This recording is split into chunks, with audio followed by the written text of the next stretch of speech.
Psaume 18, le livre de Psaume au chapitre 18. Nous l'avons ici illustré.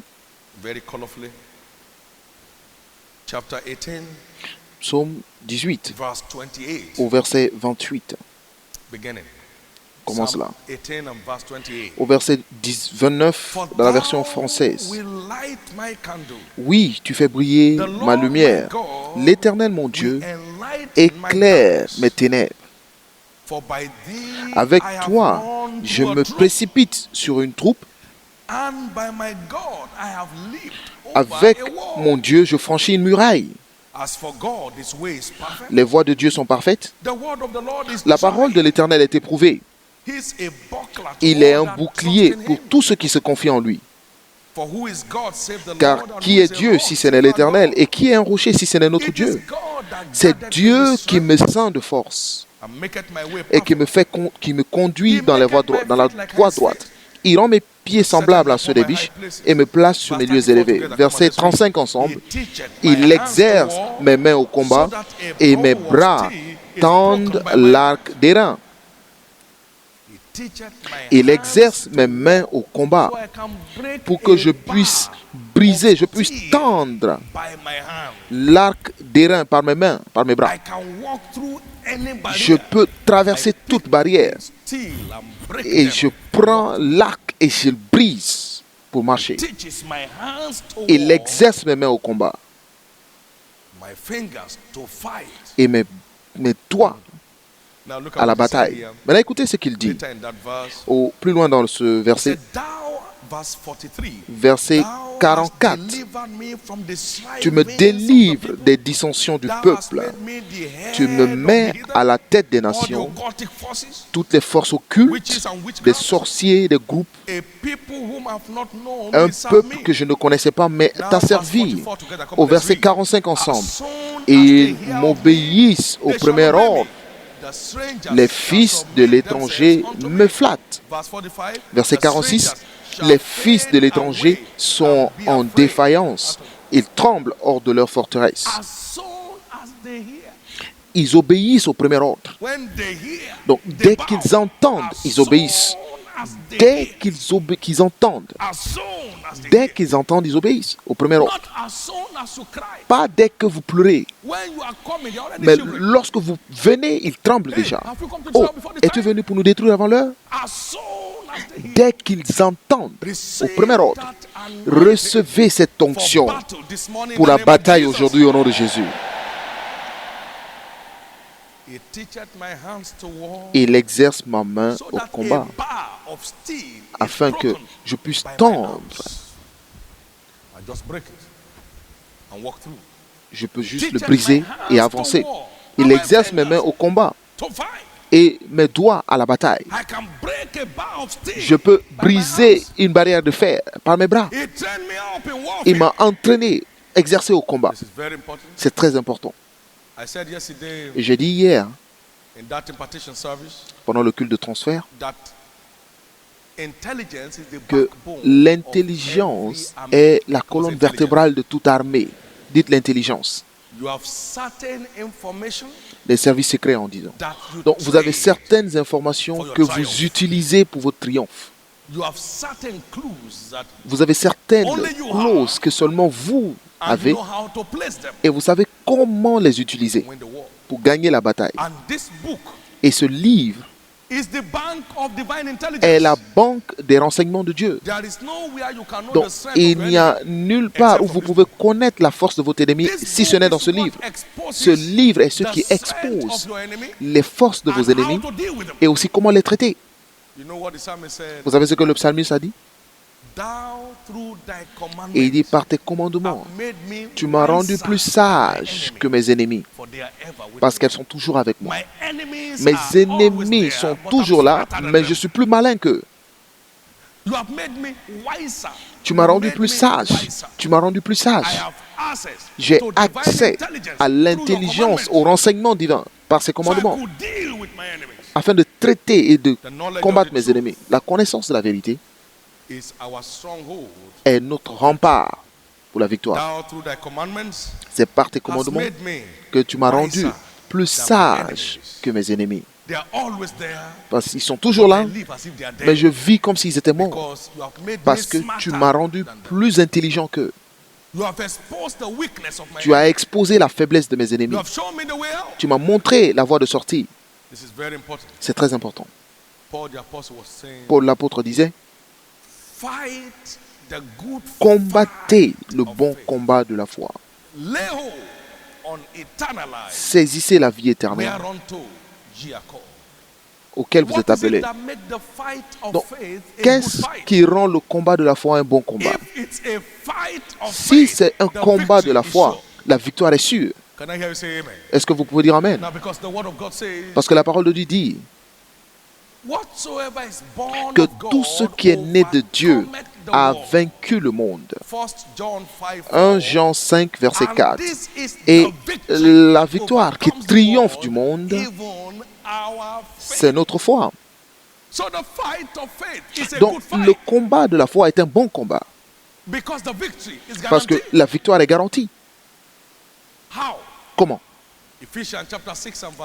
Éphésiens 6, verset 6. Par-dessus tout, prenez le bouclier de la foi, avec lequel vous éteindrez, vous pourrez éteindre tous les traits enflammés du malin. Alors, pourquoi le combat de la foi est un bon combat? Parce que le bouclier de la foi est capable d'éteindre tous les traits enflammés du diable. Pourquoi est-ce que le combat de la foi est-il un bon combat?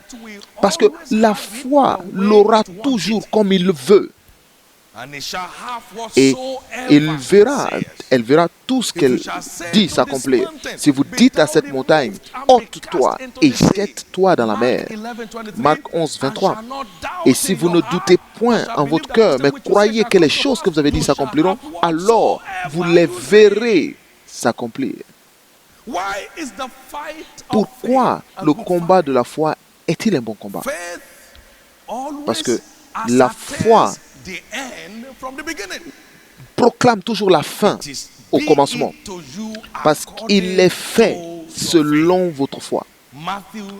Matthieu 9, verset 29. Qu'il vous soit fait selon votre foi.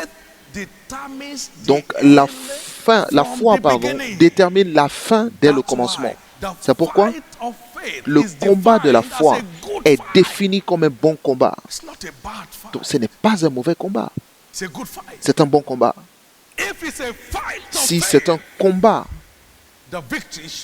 si c'est le combat de la foi, la victoire est sûre. Car la victoire, la garantie de votre victoire sur la terre, c'est votre foi. Et c'est ce que cela dit. Combattez le bon combat de la foi pour saisir les choses que la vie éternelle vous réserve. Donc, pour saisir, mettre main sur ce que la vie éternelle vous réserve, vous devez combattre le bon combat de la foi pour enlever les oppositions sur votre chemin et saisir ce qui vous appartient. C'est très important. Le combat de la foi. 1 Timothée 6, 12. Combattez le bon combat de la foi. Saisis la vie éternelle à laquelle tu as été appelé. Donc tu as été appelé pour combattre jusqu'à ton héritage. C'est un appel pour ta vie afin que parce que ton héritage ne tombera pas sous les jambes comme ça. Vous devez combattre pour les obtenir. Et ce n'est pas simplement une bataille, un combat de cris ou de larmes, mais un combat de la foi. Et c'est pourquoi vous avez besoin de vous armer de la parole de vie afin d'enlever et de faire disparaître toutes les oppositions contre votre vie et votre destinée. Écoutez-moi, la parole de Dieu est l'épée de l'esprit et la foi est le bouclier dans le combat. Donc aussi bien l'offensive et la défensive viennent d'une même source. La parole de Dieu est l'arme offensive et la foi est la défensive. Je te tape, mais tu ne peux pas me taper en retour. Je te tape, mais tu ne peux pas me toucher. Le combat de la foi est votre seule garantie de percer dans la vie. Et c'est pourquoi la Bible dit malheur à ceux qui sont à l'aise à Sion. Et s'asseoir, je sais qu'un jour ça va se produire. Vous ne pouvez pas vous asseoir et attendre qu'un jour le diable serait fatigué. Il a fait le vœu de ne jamais se fatiguer. Il est très important au peuple de Dieu. La foi vient de ce qu'on entend, et ce qu'on entend vient de la parole de Dieu. Et la foi vient de la parole pour ma défense. Et la parole est disponible pour mon attaque. Donc je peux attaquer et aussi me couvrir en me faisant en attaquant. Vous comprenez ce que je veux dire?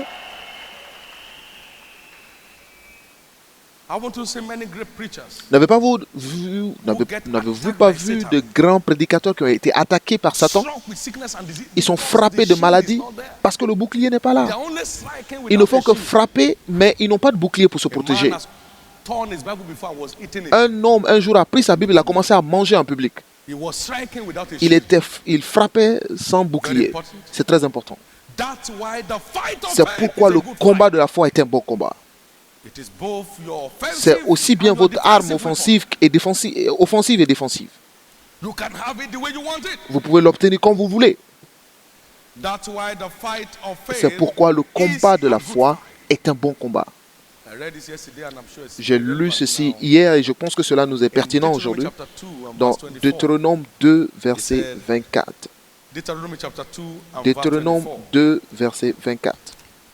Rise ye up. Come on, say, I'm going to rise up. Il dit, levez-vous, dites, je me lève. Partez, dites, je pars.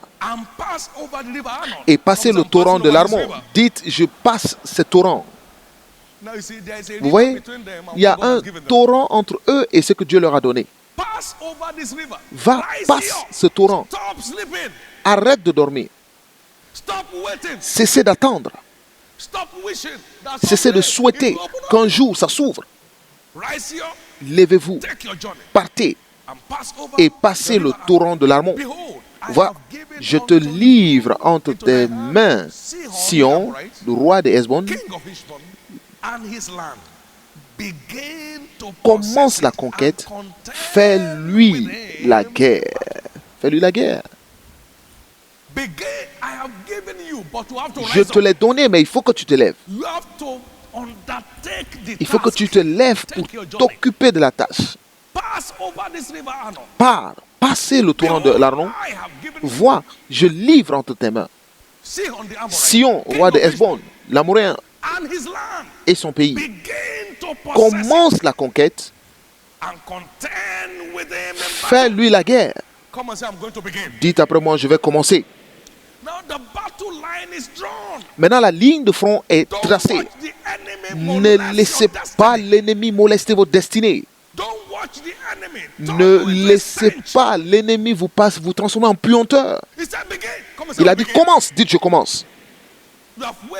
Vous avez attendu que ce mur s'écroule de lui-même. Maintenant Dieu dit commence, commence à posséder. Lève-toi, dis non, je refuse. Je refuse d'abandonner. Ce n'est pas ma fin. Mon parcours ne se termine pas ici. Je continue mon parcours. Je ne termine pas ici. Satan, tu es trop petit pour me faire penser que mon aventure se termine là. Non. Je reprends mon parcours fraîchement. Le but de Dieu pour ma vie ne sera pas annulé. Je suis dangereusement engagé à t'enlever du chemin pour mon héritage. Je dois posséder ma possession. Est-ce que je peux entendre votre amen? Vous avez besoin de cet esprit de combat pour accomplir vos destinées en Christ. Gagnez le combat de la vie. Lèvez-vous, partez et passez le torrent de l'Arnon. Vois, je livre entre tes mains Sihon, roi d'Hesbon, l'Amoréen et son pays. Commence. Cesse d'attendre, commence. Commence la conquête. Et fais-lui la guerre. Commence la conquête. Gagner le combat de la vie. Et je l'ai entendu dire que depuis le jour de Jean-Baptiste jusqu'à maintenant, le royaume de Dieu est forcé. Et c'est seulement le violent qui l'emporte par la force. Je déclare l'onction pour la violence divine. Que cela vienne sur vous maintenant. Matthieu 11, verset 12.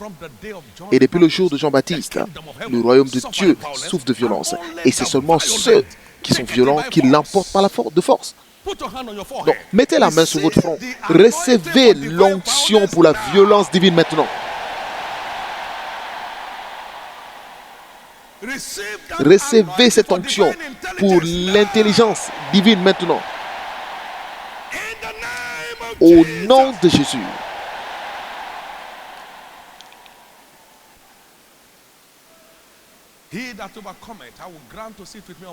Celui qui vaincra, je le ferai asseoir sur mon trône, comme j'ai vaincu et je me suis assis sur le trône de mon Père. Donc, peu importe l'onction, Satan est venu à Jésus, il viendra à n'importe qui. Il a dit, le prince de ce monde est venu vers moi et il n'a rien trouvé en moi. N'avez-vous pas vu dans votre Bible que Satan lui a pris? Satan l'a pris, lui a envoyé sur la montagne. Et il lui a dit, chute de là. Et il a envoyé sur le sommet du temple. Il lui a tout montré. Il dit, prosterne-toi devant toi. Donc il disait à Jésus de se prosterner devant lui. Et plus tôt, il lui a dit que tu es le Fils de Dieu. Mais il lui a demandé de se prosterner devant lui. Donc si vraiment tu es le Fils de Dieu, il savait qu'il était le Fils de Dieu. Chute de là. Et il l'a appelé Fils de Dieu, mais il lui a demandé de se prosterner devant lui. Donc s'il pouvait dire au Fils de Dieu de se prosterner, il dirait à n'importe qui. Est-ce que vous pouvez dire, Satan, je refuse de me prosterner devant toi. Je veux que vous fassiez une prière violente contre toute tentative du diable de vous faire prosterner devant lui. Dites, Satan, je refuse de me prosterner devant toi. Je refuse de me prosterner devant toi. Maladie, je refuse de me prosterner. Échec, je refuse de me prosterner. Je refuse de me prosterner. Au nom de Jésus. Je refuse de me prosterner. Au nom de Jésus. Je refuse de me prosterner. Au nom de Jésus. Au nom de Jésus. Quelque chose se passe dans votre vie cette semaine. Les armées d'Égypte que vous voyez aujourd'hui, vous ne les reverrez plus jamais encore. Maintenant, écoutez ce qu'il dit. Dans 1 Corinthiens 10, verset 13, il n'y a aucune tentation qui survienne qui ne soit humaine. Dites à cet obstacle, tu es humaine. Cet obstacle est humain. Dieu dit que tu es humaine. Je refuse de te reconnaître comme spécial. Que Dieu soit vrai et que toutes les situations soient des menteurs. Dieu dit que tu es humaine. Alors je refuse de te traiter spécialement. Il n'y a aucune tentation ne vous est survenue qui n'ait été humaine. Parce que vous les appelez spéciales. C'est pourquoi ils se tiennent spécialement contre vous.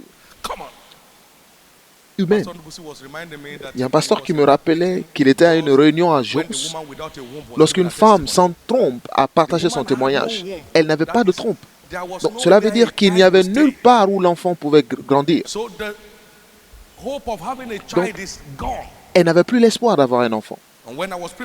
Et lorsque j'ai rencontré cette dame, je lui ai dit, tout fabricant garde des pièces de rechange. Donc, si Dieu est le fabricant de l'homme, then God alors Dieu is wise enough est to suffisamment maintain sage a pour huge garder spare store. une grande réserve de pièces de rechange parce qu'il sait qu'il y a un voleur qui vole des yeux, qui vole des mains, qui vole des pieds, qui vole ce que vous ne pouvez pas acheter au marché. Et il dit que le voleur vient, mais pour voler, détruire et tuer. Mais je viens remplacer tout ce que le voleur a volé et pour les remplacer en abondance ou en état, en parfait état. Je dis, est-ce que tu crois à cela? Elle dit oui. Je dis, au nom de Jésus, reçois cela. Ce qui manque, je déclare que cela soit remplacé et dans 9 mois, que cela soit fait selon ton désir. Et 9 mois plus tard, un gros garçon bien gras est arrivé. L'intelligence. Et c'est Dieu qui montrait là où le diable se cachait. Il dit, volé ta trompe. Où est-ce que tu auras un enfant? Dieu a dit, tout ce qu'il a volé, je suis prêt à remplacer. Et Dieu l'a remplacé. Puis-je entendre votre amen? Il n'y a aucune bataille qui vous affronte aujourd'hui qui ne soit humaine. Quelqu'un était prêt à se suicider la dernière fois. Maintenant, il est arrivé aujourd'hui avec sa femme. Il n'y a aucune bataille qui vous affronte aujourd'hui, mais qui ne soit humaine, qui n'ait été humaine. Et Dieu qui est fidèle, cela veut dire que vous pouvez compter sur sa fidélité pour vous en faire sortir. Dieu qui est fidèle ne permettra pas que vous soyez tentés au-delà de vos forces. Dieu est fidèle, il est capable. Et vous êtes capable. Mais avec la tentation, il préparera aussi le moyen d'en sortir afin que vous puissiez la supporter. Écoutez, c'est humain, Dieu est fidèle, je suis capable et je peux le supporter, la supporter. C'est la mentalité d'un vainqueur. Voici la mentalité du vainqueur. Voici, c'est humain, c'est commun. Dieu est fidèle. Ce n'est pas au-delà de moi, ce n'est pas plus que mes forces. Je peux le traiter. Ceci est commun.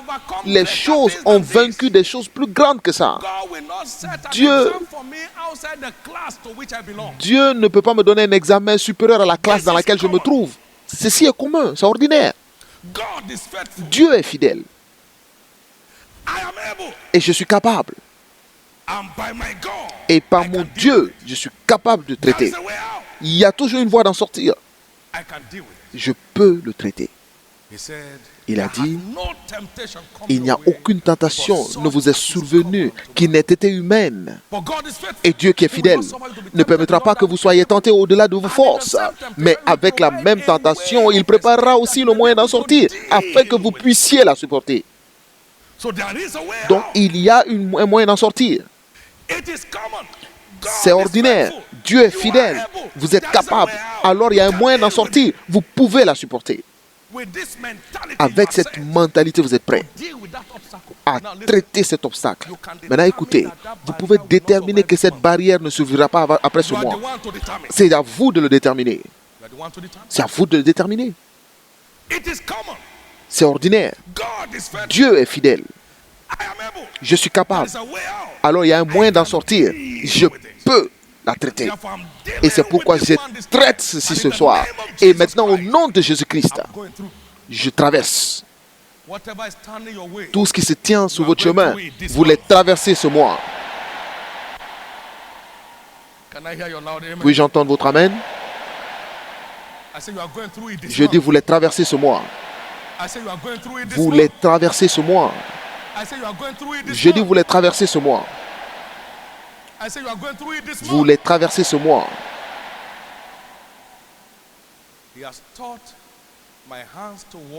Il a préparé mes mains au combat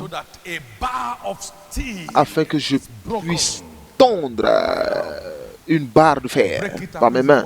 Je brise cela comme un bois cassé, un bois sec, à cause du genre d'entraînement qu'il m'a fait faire. Donc lorsque vous vous exercez dans la vérité, vous préparez le terrain pour vos triomphes. Dieu m'a montré une vie extraordinaire. Lorsque j'ai étudié la vie de Smith Wigglesworth, il m'a montré la petitesse du diable. Dieu lui a donné accès au renseignement divin pour reconnaître la petitesse du diable. Et cela est venu vers moi et cela m'a donné une plateforme pour mon triomphe sans transpiration et pour traiter les remparts sataniques. Formez-vous, cherchez des livres, cherchez des cassettes et formez-vous pour ne pas être jeté dehors. Formez-vous pour ne pas être jeté à la poubelle. Formez-vous pour ne pas perdre votre héritage par inattention. Formez-vous pour ne pas perdre votre héritage par la religion. Formez-vous. Celui qui vaincra, celui qui vaincra, celui qui vaincra. Donc cela veut dire qu'une personne doit vaincre. Et je choisis d'être parmi ceux qui doivent vaincre. Quelqu'un doit vaincre. Donc, je dois être parmi ceux qui entrent. Je dois entrer dans mon lieu de repos, dans mon repos total dans ma vie. Il ne faudrait plus qu'il n'y ait plus de point d'interrogation dans ma destinée en Christ. Je dois combattre jusqu'à ce que ma couleur soit totalement restaurée. Et c'est ce qu'il faut.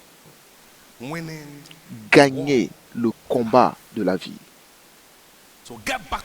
Donc, retournez à la parole.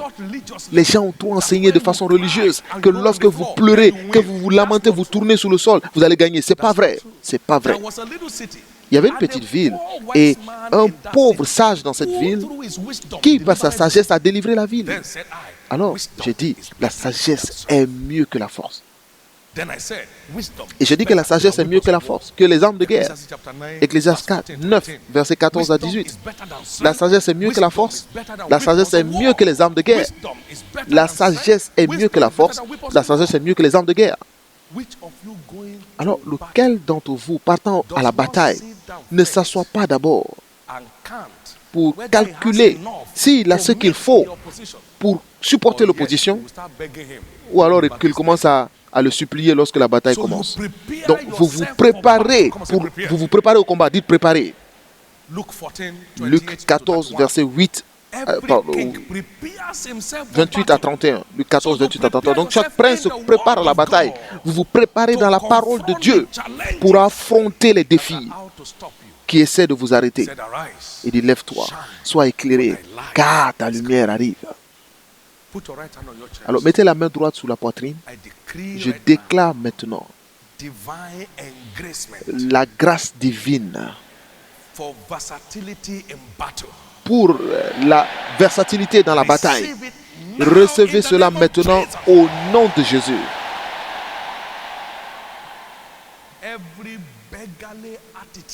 Toute attitude de mendiant pour sécuriser votre destinée, je déclare écrasé au nom de Jésus.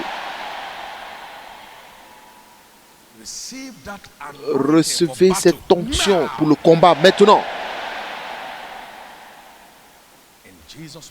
Au nom précieux de Jésus. Vous savez une chose? Ceci est une armée de vainqueurs. Les gens vont douter de votre connexion si vous ne gagnez pas. C'est une armée de vainqueurs. Les gens penseront que vous êtes faux si vous ne gagnez pas. Nous ne sommes pas appelés vainqueurs juste comme ça. C'était un relâchement prophétique en 81. La foi de vainqueur est la foi active. Donc allez-y agir sur les choses que vous avez entendues. Ne regardez pas cette bataille-là et pensez qu'elle va céder par elle-même. Allez forcer cette bataille à se soumettre. Des grands plans n'ont aucune valeur sans des décisions ou des actions. Cette bataille est remportable. Alors allez vous battre. Dites, je vais me battre. Dites-le fort, je vais me battre. Satan ne doit pas avoir d'empreinte dans votre environnement. Je vais me battre. Satan, je te refuse. Je refuse toute empreinte de toi dans mon environnement. Je te refuse aucune marque de toi dans ma destinée. Je te refuse dans cette bataille. Les princes de ce monde sont venus à Jésus, mais il n'a pas eu de part en lui. Satan, tu n'as plus de part à ma destinée.